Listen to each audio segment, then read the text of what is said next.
Mtihani wa darasa la 8 aliumia, alikuwa amepata maksi ya kupeleka shule, hakupeleka. Alikuwa Yesu. Lakini mwanawe sasa anaenda university. Mungu amekulipa yale machozi. Amekulipa yale machozi. Ikalapa na watu unaonaza kama Mungu wako lera. Unaza izizo baraka zizo ambazo wewe wanyima ni pepo. Zinapewa mwanao. Sema amen. Haleluya. Kule mamani nilikuwa na mkubwa huyu mke wangu. Alipita sana pale. Ni Mungu ambaye hana upendeleo. Haleluya. Nataka tuingie tayari kwa neno la Mungu. Shukuru Bwana kwa wapendwa walimu ambao wamefika. Karibuni sana. Mr. John karibu, Mr. Mbani karibu, na Mr. Julius karibuni sana. Tumewamisi sana. Sema amen. Yote ambao mmekuwa mkija na kutoka tumewamisi. Karibuni sana. Hapa ni kwenu nyumbani na hapa panaabudiwa yule Mungu wenu ambaye mnamwabudu. Sema amen. Haleluya. Tusome katika kitabu cha Zaburi 50 kuanzia kifungu cha 23. Nasema atoaye dhabihu za kushukuru ndiye anayemtukuza, naye autengenezaye mwenendo wake nitamwonyesha wokovu wangu. Tufunge macho tuombe. Baba, katika jina la Yesu, ninakushukuru mtakatifu atakatifu nikisema ni asante. Tuko mbele zako kwa ajili ya neno lako Baba. Libariki neno lako na watumishi wako pia wabariki kwa utukufu wa jina lako. Kwa jina la Baba na la Mwana na la Roho Mtakatifu tumeomba na kuamini, na sote tuseme amen. Haleluya. Nasoma tena Zaburi 50 kuanzia kifungu cha 23 kinasema atoaye dhabihu. Tusome sote, sema atoaye dhabihu za kushukuru. Kwa sababu tafadhali sema atoaye dhabihu za kushukuru ndiye anayenitukuza, naye autengenezaye mwenendo wake,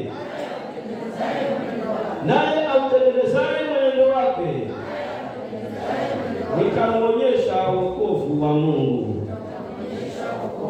Ni mapenzi ya Mungu kwamba akitufanyia jambo lolote tuwajibike kwa kumshukuru. Sema amen. Tukilala, tukiamka, tukiwa tumeamka, tumeona mwangaza wa jua, tumeona mwangaza wa siku mpya, ni jukumu letu tumshukuru Mungu. Sema amen. Alipendesho, tumekuwa wagonjwa, tumemwomba Bwana, tumemlilia Bwana atuponye, na Mungu ameheshimu maombi yetu na ametupenya. Jukumu letu sisi ni kumshukuru. Tumefundisha watoto wetu, wanafanya mitihani na tumengoja majibu, tukiwa tumeshikilia roho. Majibu yametokea, watoto wetu wamepita. Jukumu letu kubwa ni kumshukuru. Sema amen. Kijana, umefanya mtihani, umeshikilia roho, umengoja majibu, hata wakati uliposikia majibu yametoka, roho ikapasuka, hata yakatoka na wengine, maana wewe ulikuwa hutaki yakatoke mwenyewe. Majibu yametoka, unaona umepita. Ni jukumu lako kumshukuru Bwana. Sema amen. Haleluya. Lakini inategemea jinsi unavyomshukuru. Kama ndio mtu mwambie, je, unajua jinsi ya watu wanavyomshukuru Mungu? Kuna watu wanamshukuru Mungu lakini hawajui ni kwa jinsi gani, hawajui Mungu anapaswa ashukuriwe kwa jinsi gani. Sema amen. Watu wengi wanapenda kumshukuru Mungu. Mimi hupenda sana kumshukuru Mungu. Na najua hata wewe pia, nawe siku zote unatamani umshukuru Mungu. Lakini inaweza kuwa hujui ni njia gani ambayo ukimshukuru ndiyo Mungu anapokea ile shukrani yako vizuri. Wengine wanamshukuru Mungu na wanafikiria vile wanavyomshukuru basi vimetosha. Lakini leo nataka nikufundishe jinsi ya kumshukuru, yaani njia ambayo mimi kama mimi na wewe tutakapotoa shukrani zetu kwa Mungu ndipo zinakubalika mbele za Mungu. Sema amen. Na Zaburi 50:23 nasema atoaye dhabihu za kushukuru ndiye anayenitukuza. Sema amen. Sasa si kushukuru tu kwa midomo, si kushukuru tu kwa midomo. Japo kushukuru kunaanza na midomo, si ndio? Huwezi ukaja tu kimya kimya, hata kama ni dhabihu na sitoa kimya kimya mpaka mdomo uanze, si ndio? Lakini shukrani zetu zinapita zaidi ya shukrani za midomo. Amen. Kuna kitu ambacho kinatia muhuri zile shukrani zetu za midomo yetu. Amen. Na hicho kitu kinaitwa dhabihu. Hebu sema dhabihu. Umepata Bwana na kutunza vizuri na kupenda vizuri, mtolee Mungu sadaka, mtolee dhabihu ya kumshukuru Mungu. Sema amen. Haleluya. Umebeba mimba, watu wametangaza kwamba utakufa na nyongo. Mtoto wako amebeba mimba, watu wametangaza kwamba hata hajifungua atakufa huyo. Na Mungu amekusaidia, mtoto amejifungua vizuri, umepata mjukuu, aibu zimeondoka. Sasa mshukuru Mungu kwa dhabihu. Sema amen. Haleluya. Ndoa ilikuwa na matatizo mpaka ukaenda nyumbani, ukarudishwa kwenu, mambo yakaongewa, ikaonekana kama ambaye hautarudi kwako nyumbani, na Mungu amekusaidia, umerudi nyumbani. Kumetokea utetezi wa kimungu, kumetokea Mungu mwenyewe amekuja, amekupigania, amekutetea na amekurudisha tena nyumbani. Mungu Bwana Yesu asifiwe. Unapomtolea Mungu shukrani za kinywa, mtolee Mungu pia, thibitisha ile shukrani kwa dhabihu. Amen. Kijana umesoma kutoka form 1 mpaka form 4, wengine hata ile grade ambayo umepata tangu ulipoingia form 1 mpaka upate hiyo grade. Alipe Yesu. Haleluya. Mimi huyu kijana wangu huyu mtoto wangu alipata alama nzuri sana kule Malungoni. Akaenda shule ile kutoka form 1 mpaka form 4. Ile grade alikuwa na sasa ile B+ mimi nilipoiona hii class nikamwona ni Mungu huyu. Bado nilikuwa sitarajii D+, nilikuwa najua tu hapa isipopata kareki hapa. Haleluya. Na inawezekana wakati ulipokuwa unafanya ule mtihani ulikuwa unajua tu mimi nitaanguka tu, lakini leo Mungu amekushangaza, umepata grade ambayo ilikuwa. Mshukuru Bwana kwa dhabihu. Sema amen. Haleluya. Ulikuwa hata hujui kwamba mtoto atamalizaje masomo, maana wakati alipokuwa anaanza labda kulikuwa kuna changamoto nyingi, labda ulikuwa umejaa madeni, labda yani mambo yako ya kiuchumi yalikuwa zero kabisa. Ukaona hii ni aibu tu, nitaibika, watoto wenzangu wataenda shule lakini huyu wangu naona safari hii naona. Lakini Mungu akatenda jambo mpaka mtoto wako amemaliza. Mshukuru Mungu kwa dhabihu. Sema amen. Waokofu tujifundisha kumshukuru Mungu kwa dhabihu. Ninajua ya kwamba siku nyingi tunafundishwa kushukuru tu. Sema amen. Si makosa yako, si makosa yangu. Hata sisi pia tulipokuwa tumeokoka tulikuwa tunafundishwa tu kushukuru tu. Alipe. So kama unafundishwa ukiendelea jambo uje kanisani, alipe Yesu. Haleluya. Ubariki kerekete, wimbe, hala mtu shuhuda, hala ameisha tayari. Mwambie si hivyo. Mwambie Zaburi hasemi hivyo. Zaburi anasema ya kwamba, anasemaje Zaburi? Atoaye dhabihu za kushukuru. Hebu sema dhabihu. Dhabihu ni nini? Anaona dhabihu tu ni sadaka. Alipe. Yani mbali na kwamba tutaongea maneno, kwa sababu hakuna mtu ambaye anamshukuru Mungu hivi tu nguvu bila kuongea. Ni simpaka uongee, simpaka useme, utangaze yale mambo ambayo Bwana amekutendea. Sema amen. Simpaka watu wajulishe Bwana ametenda nini maishani mwako. Simpaka uanze kutoa historia ya vile zile changamoto vile zilivyokuwa mpaka ukafika mahali pa kumwita Bwana. Sema amen. Sasa baada ya hiyo, thibitisha hayo yote, thibitisha zile shukrani zako na sadaka. Sema amen. Ni sawasawa tu na mwalimu mkuu akuandikie barua, au uende kwa chifu, nataka barua kwa chifu, chifu andike barua lakini asigonge muhuri. Hiyo barua watu ukipeleka kwa nani haitapokelewa. Alipe hata kama iko na kizungu kile cha Queen Elizabeth haitaangaliwa. Lakini hata kama imeandikwa Kikamba au imeandikwa Kiduruma, maneno mengine ni ya kizungu, mengine ni ya Kiduruma, lakini mwisho kuna muhuri wa chifu, hiyo barua itafanya kazi. Sema amen. Muhuri wa zile shukrani zetu tunazozitoa ni dhabihu. Sema amen.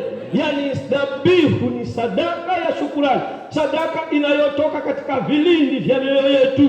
Sema amen. Si ile sadaka ambayo umekuja hapa kanisani nasema Mungu akitwani Mungu ni dala ila kwa shukrani yao, hiyo si dhabihu hiyo. Sema amen. Sadaka ambayo haigusi moyo wako, hiyo si dhabihu. Alipe inaweza kuwa ni sadaka nzuri tu, lakini si dhabihu. Dhabihu ni ile ambayo unaitoa na unasikia imegusa moyo. Sema amen. Unaitoa unasikia mtu mwingine anakuambia unavyojia atukala vya hivino. Sema amen. Unasikia mtu anamwambia kuzivunguza baba kala yema na muzuzimrija kala yema na kukuzimrija umere. Hiyo sadaka hiyo ndiyo inaitwa dhabihu. Amen.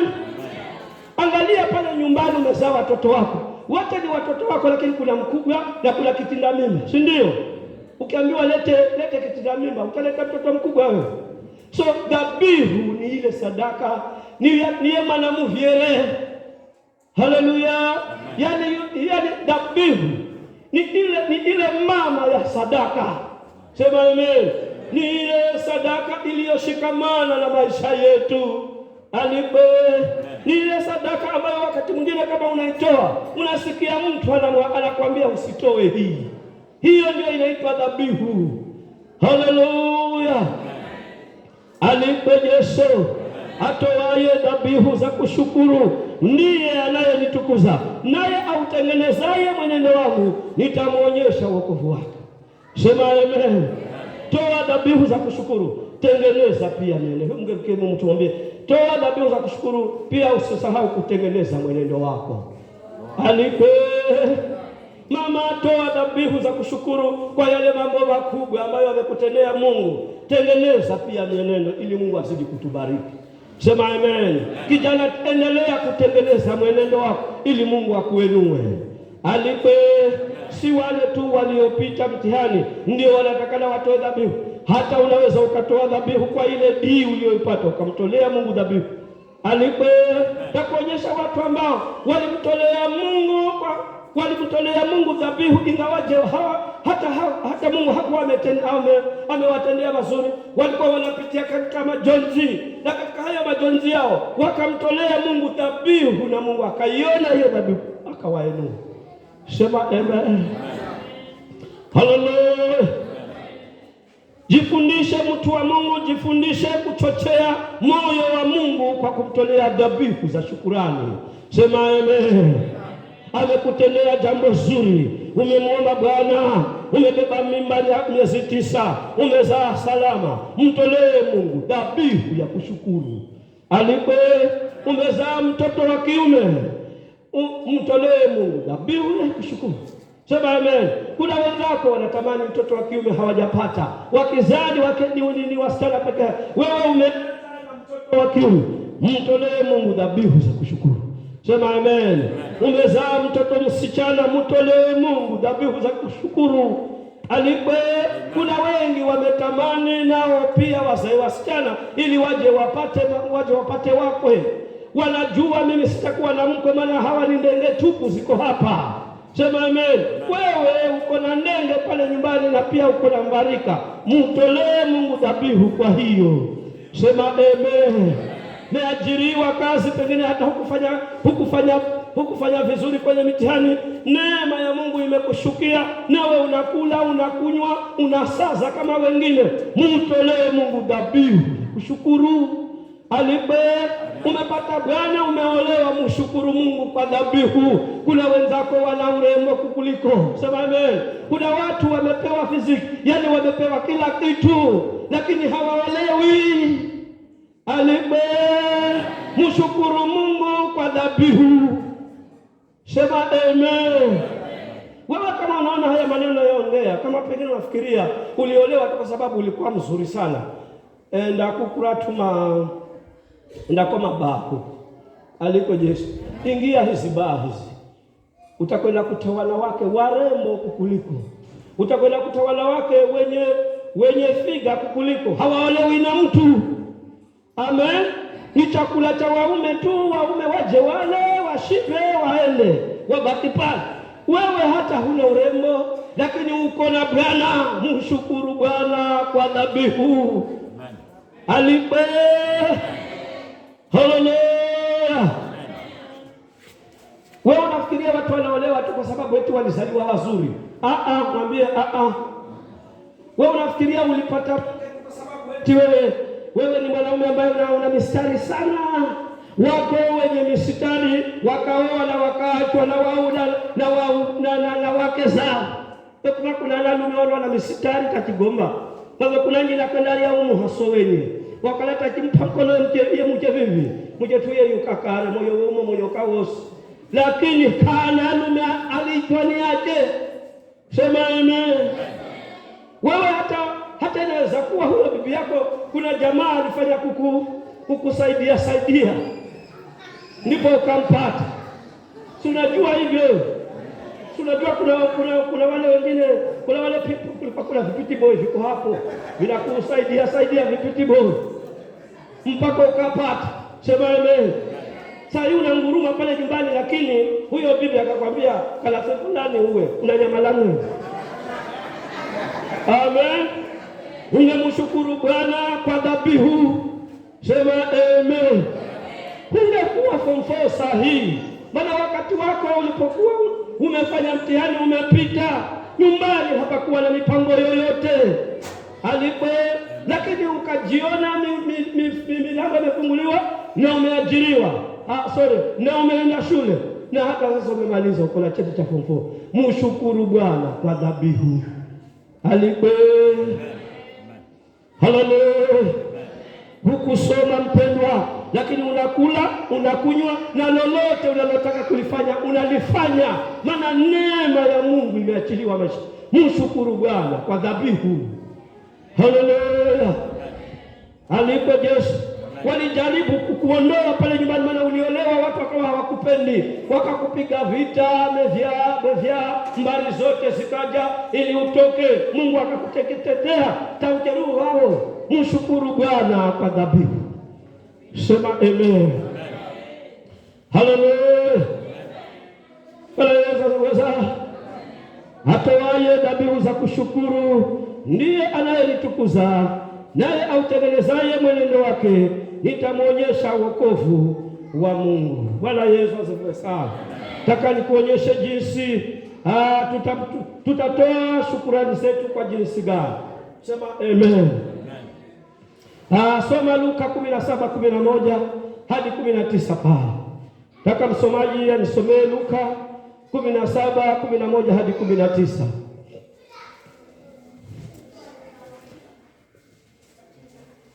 Luka 17:11 na 19 pale. Ikawa walipokuwa njiani kwenda Yerusalemu, alikuwa akipita katikati ya Samaria na Galilaya. Na alipoingia katika kijiji kimoja, alikutana na watu 10 wenye ukoma. Wakakutana na watu 10 wenye ukoma. Wakasimama pale.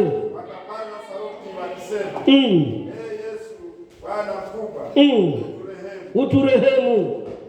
Alipowaona, aliwaambia, enendeni mkajionyeshe kwa makuhani. Ikawa walipokuwa wakienda, wakasikia, wakatakasika. Mmoja wao alipoona kwamba amepona, alirudi huku akimtukuza Mungu kwa sauti kuu. Akaanguka kifudifudi miguuni pake. Akashukuru, naye alikuwa Msamaria. Yesu akajibu akanena, hawakutakaswa wote 10? Wale 9 wale kenda wako wapi? Je, hawakuonekana waliporudi kumpa Mungu utukufu ila mgeni huyu? Amen. Bwana Yesu asifiwe sana. Nataka nikuonyeshe jinsi ya kumshukuru Mungu wakati Bwana amekutendea lile ulilomuomba, au hata pengine hakukutendea lile ambalo umemuomba, lakini nataka nikuonyeshe jinsi ya kumshukuru Bwana. Sema amen. Hatumshukuru tu kwa maneno peke yake. Sema amen. Alipe. Kuna hatua ambazo tunataka tusichukue zaidi ya maneno ya vinywa vyetu. Wale watoto wanyamaze jamani, wale watoto watolewe nje wakapige kelele kule nje. Nasikia wanaitana humu ndani ya kanisa. Hata hawajua, hawaelewi tuko katika ulimwengu upi. Alipe Yesu. Mungu anafurahia jinsi ya kutukuzwa. Hatukuzwi tu hivi hivi. Ana vipengele ambavyo ukivitumia hivyo vipengele hivyo anahisi moyo wake umebarikiwa na kumwenua kwako. Sema amen.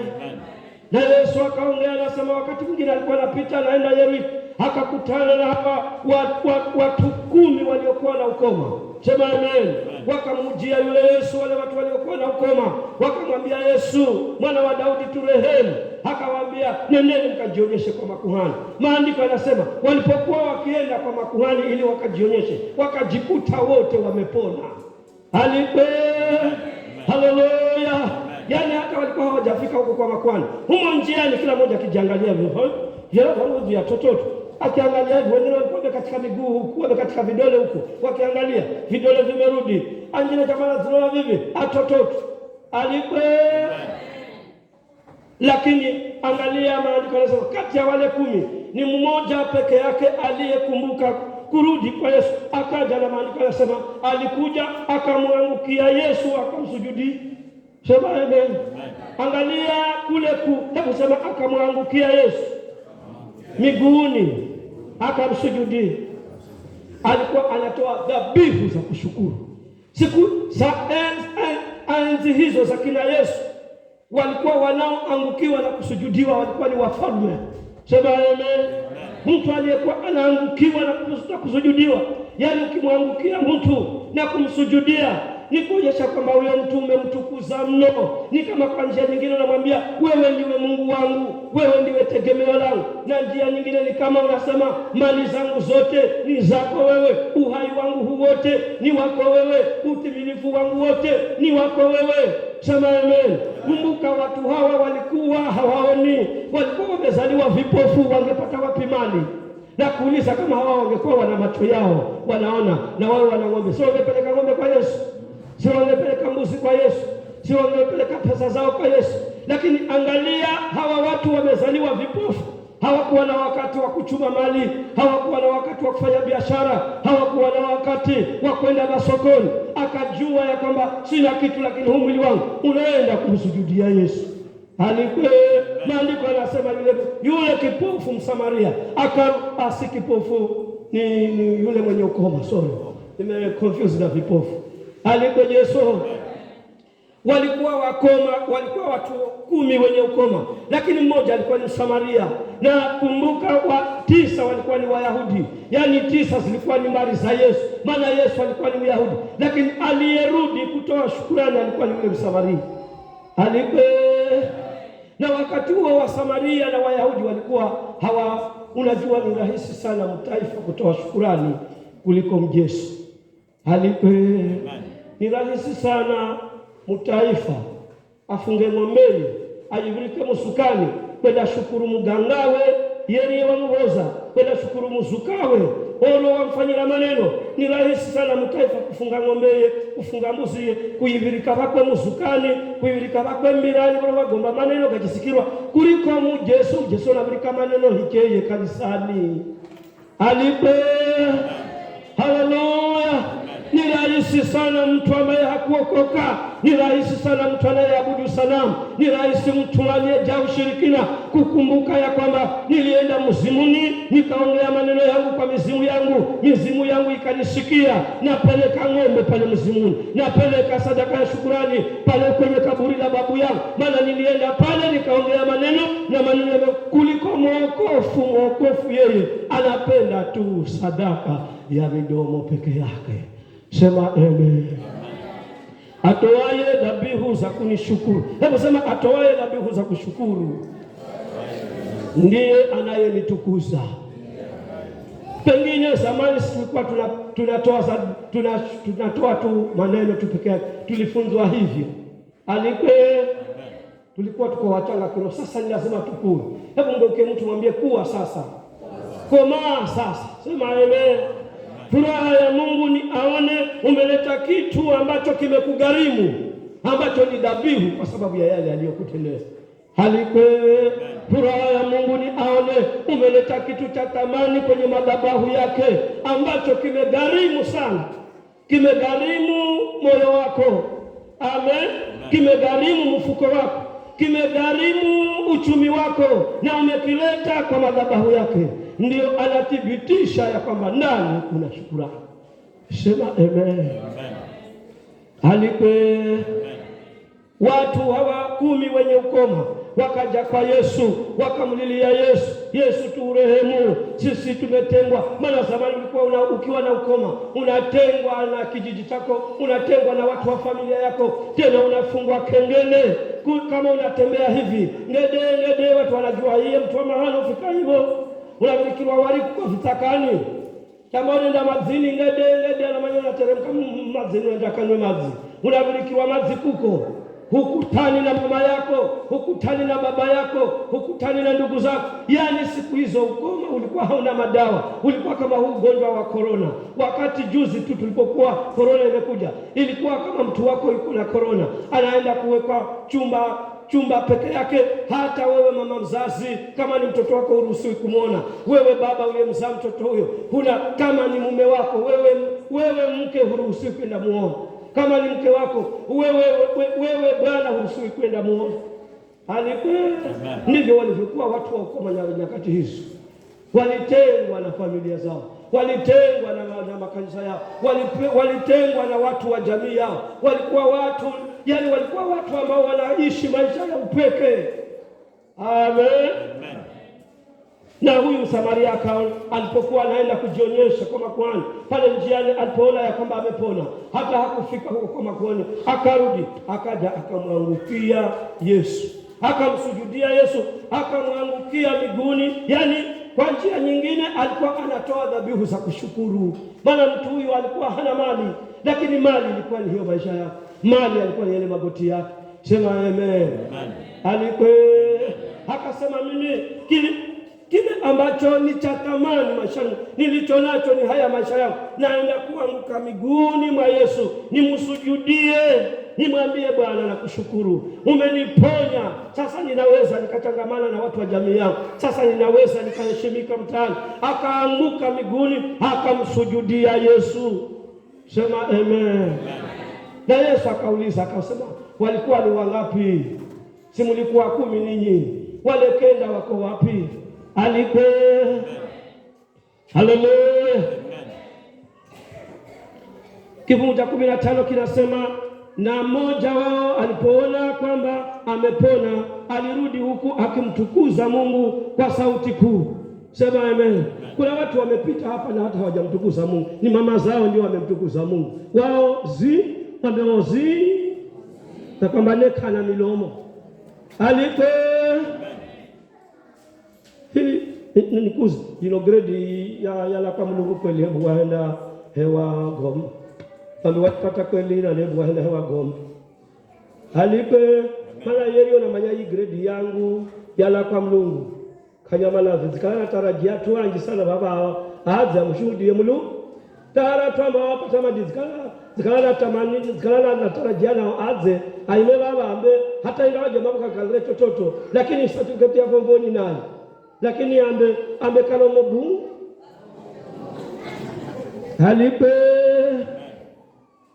au amreka kalomo bu sababu naona nyamere ziratu na ala kidogo wa kanisani tu afike kwa tuma sokoni. We nano baba we Yesu. Haleluya. Na mmoja wao alipoona ya kwamba amepona, alirudi huku akimtukuza Mungu kwa sauti kuu. Walitokaswa 10, wale kenda wako wapi? Kile mtu amesema tamwena watakaswa wewe. Kwanza ambe hangu wako kale kuza kuhenderwa jambo ni Mulungu. Mwambe kana mobu. Yaani wewe hangu wako kale. Mama tasimona miaka mingapi hivi. Lakini ukizafika nulondera tana na shuhuda tu, lakini we kuna roho sini rogo na kuhendera kuna. Hebu muzimu mmeka. Kuna roho sini ra kumshukuru Mulungu. Kundanga kuhendera roho sini uwe. Ndiwe kalomobu mwambe ndiwe kalomobu. Ng'ambe ho. Haleluya. Kama wewe ni mwerevu, hata kama wewe ni mwerevu, lolote liwe kubwa liwe dogo, ukijua ya kwamba hili limetendwa na Bwana, mshukuru Mungu kwa hilo. Sema amen. Mtolee Mungu, jifundishe kumtolea Mungu dhabihu kwa yale anayokutendea pale nyumbani. Alikwe Yesu, mtoto wako akipita, tayarisha dhabihu ya kumshukuru. Alikwe, kama mtoto alikuwa na tabia mbaya na sasa amebadilika, tayarisha dhabihu ya kushukuru. Sema amen. Haleluya. Ulikuwa mgonjwa sana, umepona, tayarisha dhabihu ya kushukuru. Alikwe, ilikuwa vibaya na mumeo, sasa mambo ni mazuri, tayarisha dhabihu ya kushukuru. Amen. Haleluya. Zaburi 107 kuanzia kifungu cha 21-22 kinasema hivi: na wamshukuru Bwana kwa fadhili zake na maajabu yake kwa wanadamu zake. Na wamshukuru Bwana kwa fadhili zake na maajabu yake kwa wanadamu, na wamtolee dhabihu za kushukuru na kuyasumulia matendo yake kwa kuimba. Unamuona huyu mama huyu ameelewa, si ameelewa kuzawa, ataimba bana, ukala na gomba ukala unaimba. Sema amen. Alikuwa anasimulia matendo makuu ambayo Bwana alikuwa ameyatenda. Sema amen. Ndivyo Mungu anavyotaka.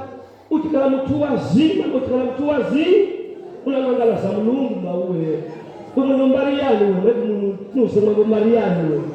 Kwa hiyo ukahenderwa ni Mulungu uzi, utenderwa mazo uzi, utenderwa mabaya uzi, umbariani. Kwenye sisi hapa mtoto. Haleluya. Umbariani wewe. Unusema ngombariani wewe. Uzoefu jana ya ngombariani wewe. Fanya mtendo wako sasa ukikira uzi, ngombe uzi. Alipe tunafanya muujiza, tukafanya mtihani uzi, ngombe uzi. Aya wala kuna tumbo. Wewe kuna tumbo uzi, ngombe mbariani kuva kuna wewe.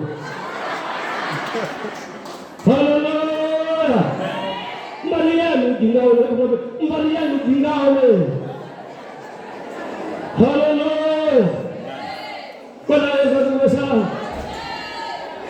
Na wamshukuru Bwana kwa fadhili zake na maajabu yake kwa wanadamu, na wamtolee dhabihu za kushukuru na kuyasimulia matendo yake kwa kuimba. Sema amen. Vinywa vyetu vizoee kumsimulia Mungu matendo, na ikiwezekana tuongeze na kuimba. Alipe imba kwanza, mtukuze Mungu. Alipe Yesu, mtukuze Mungu. Mwisho imba zaburi, imba tenti, imba pambio. Alipe wewe uzima na wewe uzima. Roho ni sinyamuno wewe. Haleluya. Bwana Yesu asifiwe.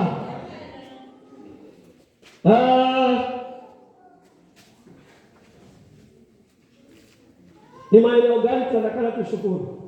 Ni maeneo gani ambayo Mungu akitutendea ni lazima tushukuru? Hebu Mungu ni maeneo gani gogorigo unaanza kushukuru tukana Bwana kufanya jambo. Alipo Yesu ni maeneo gani ambayo tunatakana tushukuru.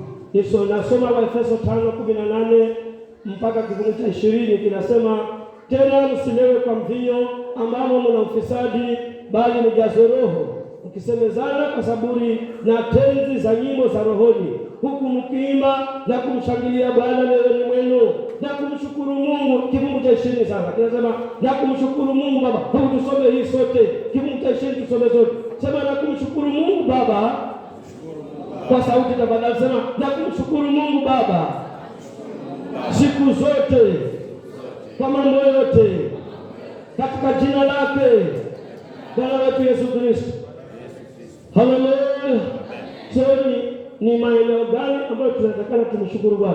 Tunapaswa tumshukuru Bwana siku zote kwa mambo yote. Yaani tumshukuru Bwana kila siku. Siku zote inamaanisha siku baada ya nyingine, vinywa vyetu yaani tuvifundishe hivi vinywa vyetu kumshukuru. Tukiamka tunamshukuru Mungu, tukishinda katika jioni kabla tujalala tunamshukuru Mungu, tunamshukuru Mungu, Januari tunamshukuru Mungu, Disemba tunamshukuru. Yaani sisi siku zote kazi yetu tunamshukuru Bwana. Sema amen. Ametupatia, ametubariki, tunamshukuru Mungu. Hajatubariki, tunamshukuru Mungu. Sema amen. Ametenda yale tuliyokuwa tumemwambia atende, tunamshukuru. Hajatenda, tunamshukuru pia.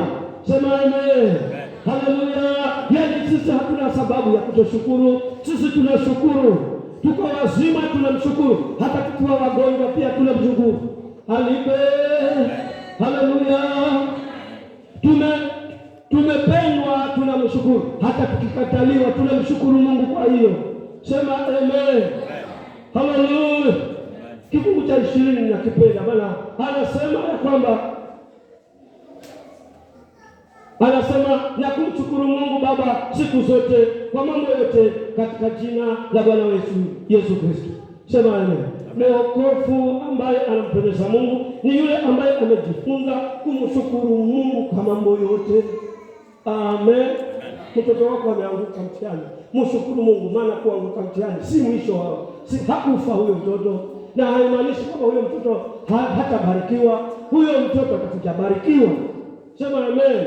Hata kuja kushangaza, maana kuna baraka nyingine ambazo wewe huzioni. Hizi baraka si za masomo peke yake. Kuna wengine walipangiwa wapate masomo wabarikiwe. Wengine waliambiwa watabarikiwa kupitia kulima. Sema amen. Wengine watabarikiwa kwa kazi zao za mikono. Sema amen. Wengine watabarikiwa kwa kuimba. Wengine watabarikiwa kwa kuhubiri.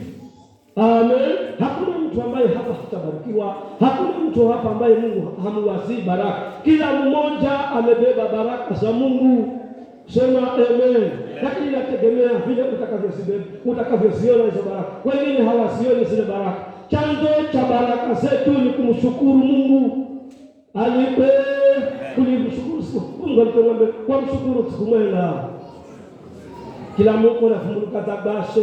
Kunatoa wakati kumpigia magoti na kumwambia Bwana na kushukuru kwa sababu kuna asema azefa lakini milioni mzima. Kuna mbaliani wewe mbaliani wewe. Haleluya. Wewe jamani watoto.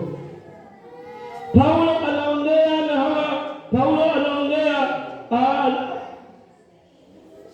na Waefeso.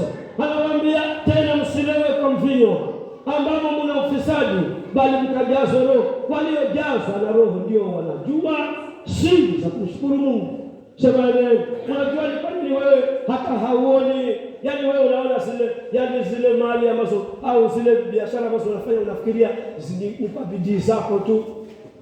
Amen. Bidii iko sawa. Hata yule aliyekupa hizo bidii huyo Mungu ambaye wewe hutaki kumshukuru. Aliyekupa Bwana ambaye anakusikiliza, ambaye hakupigi makofi, ni huyo Mungu ambaye hata huna wakati wa kumshukuru. Sema amen. Aliyepitisha mtoto wako ni yule Mungu ambaye hata huna wakati naye wewe. Haleluya. Anasema msilewe kwa mvinyo Paulo hapa anaongea na Waefeso, anasema tena msilewe kwa mvinyo ambamo mna ufisadi, bali mkajazwe Roho, mkisemezana kwa zaburi na tenzi na nyimbo za rohoni, huku mkiimba na kumshangilia Bwana moyoni mwenu. Na kifungu cha 20 kinasema na kumshukuru Mungu Baba siku zote kwa mambo yote katika jina lake Bwana wetu Yesu Kristo. Sema amen. Jukumu la muumini aliyekomaa, jukumu la muumini anayemjua Mungu wake vizuri ni kumshukuru tu. Sema amen. Alipe umeomba amekupatia vile ulivyoomba, mshukuru tu. Sema amen. Umeomba hakukupatia vile ambavyo ulikuwa unatarajia, mshukuru tu. Sema amen. So ni lazima tumshukuru Mungu siku zote kwa lolote, liwe zuri liwe baya. Sisi kazi yetu ni kushukuru. Geuke mtu mwambie kazi yako ni kushukuru. Wengine wakati mwingine wanamuuliza Mungu maswali, mbona mimi nilikufanya nini wewe Mungu? Mbona wenzangu mbona mimi napitia haya peke yangu? Mbona wenzangu hata hawapitii hii, mimi peke yangu? Utambao unaenda kasike mtunga lawe na Yosefu. Ngalikuwa mwambe wako zenda baraka kwenda vifoni kwenda sikatu. Mbona kwa kifoni kulio kama Mungu mbona nasika hiyo mimi na mimi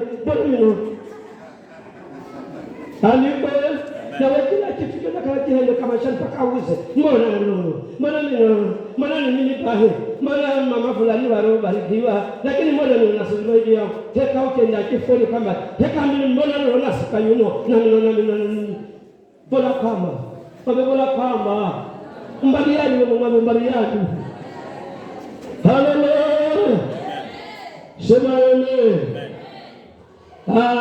Sababu nyingine, njia nyingine, maana nyingine ya kushukuru, washukuru pia wale waliotumiwa na Mungu kuleta mema kwako. Sema amen.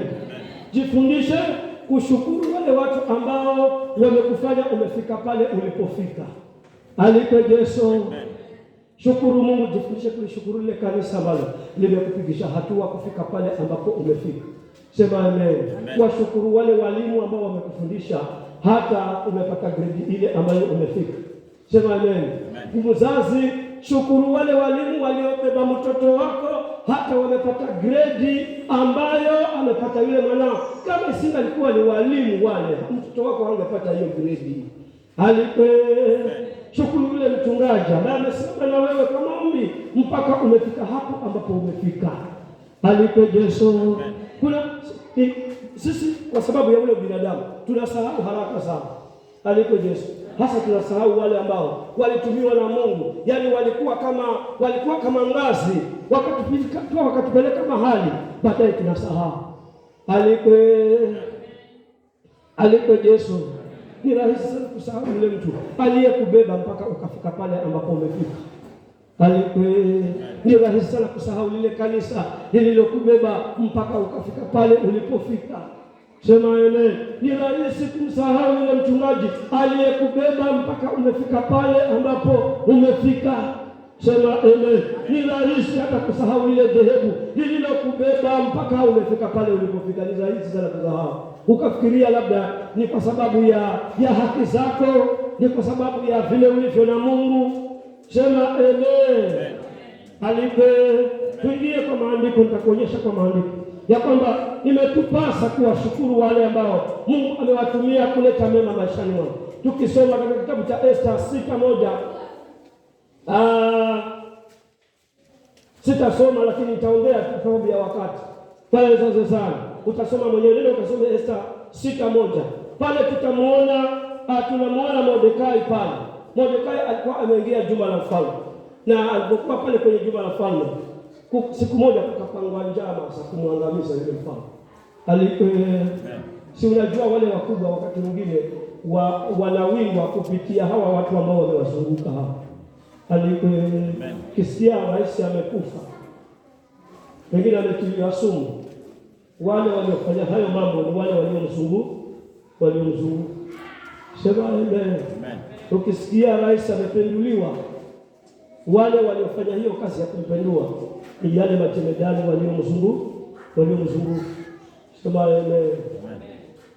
Alipe Yesu. Hata wakati mwingine watoto wetu wanatuasi rahisi kwa sababu ya wale ambao wamefanya nini, wametuzunguka. Haleluya. Wakati wa Mordekai alikuwa amepata nafasi ya kuingia katika jumba la mfalme, na akawa ni mlinda lango. Yaani yeye kazi yake kubwa alikuwa ni bawabu. Kazi yake ni kuwafungulia waheshimiwa waingie wakakutana na mfalme. Mfalme kama naye anatoka na magari yake, yeye kazi yake ni kufungua lango ili wafalme watoke na wengine waheshimiwa wanaotaka kumwona mfalme waingie. Alikuwa Yesu. Na kukawa kuna mtu ambaye alikuwa anaitwa Bigata na mwingine alikuwa anaitwa Teresi. Hebu sema Bigati. Sema Bigata na Teresi. Hawa jamaa walikuwa ni watu wa karibu sana na mfalme, waliokuwa wakila meza moja na mfalme. Siku moja wakapanga njama ya kumwangamiza mfalme. Sema amen. Bigata na Teresi. Hebu sema Bigata na Teresi. Siku zote wanakula pamoja na nani? Na mfalme. Siku nyingine hata wanashikamana, wanaungana katika msafara wa kwenda na mfalme mahali, wako pamoja na huo msafara, lakini wakawa wanapanga njama za kumwangamiza mfalme. Halafu Mordekai akazigundua hizo njama. Alipogundua ya kwamba Bigata na Teresi wamepanga njama za kumwangamiza mfalme, mimi sijui alipata angamizo namna gani. Pengine angetiliwa sumu kwenye chakula, mimi sijui, maana Biblia imenyamaza hapo. Lakini Biblia liko wazi, inasema Bigata na Teresi wakamchongea mfalme. Na Mordekai akaigundua hiyo njama, wakagundua ya kwamba mfalme yuko hatarini. Kuna Bigata na Teresi hapa wamemchongea mfalme, wana mipango ya kumwangamiza mfalme. Mordekai akaenda mpaka kwa mfalme, akamnong'onezea mfalme.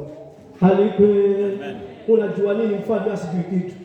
Yule Bigata na Teresi wamepanga hivi na hivi na hivi. Ukiletewa chakula kuanzia leo usinywe, ukiletewa ukiletewa maji usinywe, ukiletewa juisi usinywe, maana kuna njama kule imepangwa ni Bigata na Teresi. Amen. Mfalme akamshukuru sana huyo Mordekai. Bigata na Teresi wakauawa, wakamaliziwa mbali, lakini baadaye Mordekai hakukumbukwa. Sema amen. Maisha yakaendelea tu, hata akapewa heshima Hamani aliyekuwa kwenye njama hiyo. Alikuwa Yesu. Amen. Maana Hamani sijui alikuwa aliponaje hapo, na yeye alikuwa na hiyo roho ya kuua watu, na bila shaka hata Hamani pia alikuwa mmoja wapo. Lakini baada ya hapo Mordekai hakukumbukwa. Yule aliyeokoa maisha ya mfalme hakukumbukwa. Yesu. Akainuliwa mtu jambazi, akainuliwa mtu ambaye hawazii watu mema, na yeye ni Hamani. Hata mfalme akasema kila mmoja ambaye yuko hapa ikulu, wale ambao wako pale langoni, mkimuona Hamani anaingia, msujudieni, mpigieni magoti, msujudie. Sema amen. Lakini Mordekai hakuambiwa asujudiwe, hata ingawaje alifanya mema kwa mfalme, hata ingawaje aliokoa maisha ya mfalme. Mfalme alimsahau Mordekai, akainua watu wengine. Ilibidi Mungu sasa atengeneze njia, ndipo Mordekai akajafanya nini? Akajakumbukwa, na Hamani akaangamizwa, na Mordekai akachukua nafasi iliyokuwa imepangiwa Hamani. Nataka nikwambie, usisahau wale watu ambao wamekutendea mema. Yesu. Ndio mtu mwambie usinyane yule mtu ambaye kuhendera mama. Usinyane yule mtu ambaye wakuhirika ho uriho. Sema amen. Wewe kijana, saa hii baba yako anakufundisha kwa gharama, ameuza ng'ombe, amemaliza, anataka usije ukajasahau, maana kuna siku utakujabarikiwa, kuna siku utakujalikwa kazi. Usisahau pale ambapo wazazi wako wamekutoa. Yesu. Haleluya. Baraka za mzazi ndio zimekufanya umeolewa. Baraka za mzazi ndizo zimekufanya umepata mke mzuri. Baraka za mzazi ndizo zimekufanya ukitafuta unapata. Usije ukasahau yule aliyekufanya uwe namna hii. Haleluya. Mordekai alisahauliwa sana. Tunasema Mordekai alisahauliwa. Mtu mwingine ambaye alifanya mazuri lakini akasahauliwa ni Yusufu. Hapo sema Yusufu. Alikuwa Yesu. Yusufu alikuwa mtu ambaye alikuwa anafanya mazuri sana. Alipoingia nyumbani mwa Farao, maandiko yanasema kwa sababu ya ile neema iliyokuwa na Yusufu, hata Potifa mwenyewe akagundua ya kwamba baraka zinaingia nyumbani mwake kwa sababu ya ile kijana Mwebrania. Yani aliuzwa ndiye Yusufu, akanunuliwa na Potifa. Potifa akamchukua huyo kijana akamwingiza nyumbani mwake, ikawa chanzo cha nyumba ya Potifa kubarikiwa. Amen. Potifa akatambulikana, Potifa akapanda madaraka kwa sababu ya huyu kijana Mwebrania hapa. Mambo yake yakawa yanafanya vizuri, yani njia zinafunguka rahisi. Kumbe ni huyu Mwebrania hapa. Una Mwebrania hapa lakini kuja kumtambua wewe ng'ombe. Una Mwebrania hapa kwa nyuma na kuja kumtambua yeye. Kanisani kuna Waebrania ambao hawajakumbukwa. Sema amen. Ni rahisi sana kumkanyaga Mwebrania, ni rahisi sana hata kumpiga teke Mwebrania, lakini nataka nikwambie, ukimpiga teke Mwebrania ukitoka umekaribisha mashaka maishani mwako. Haleluya. Yesu.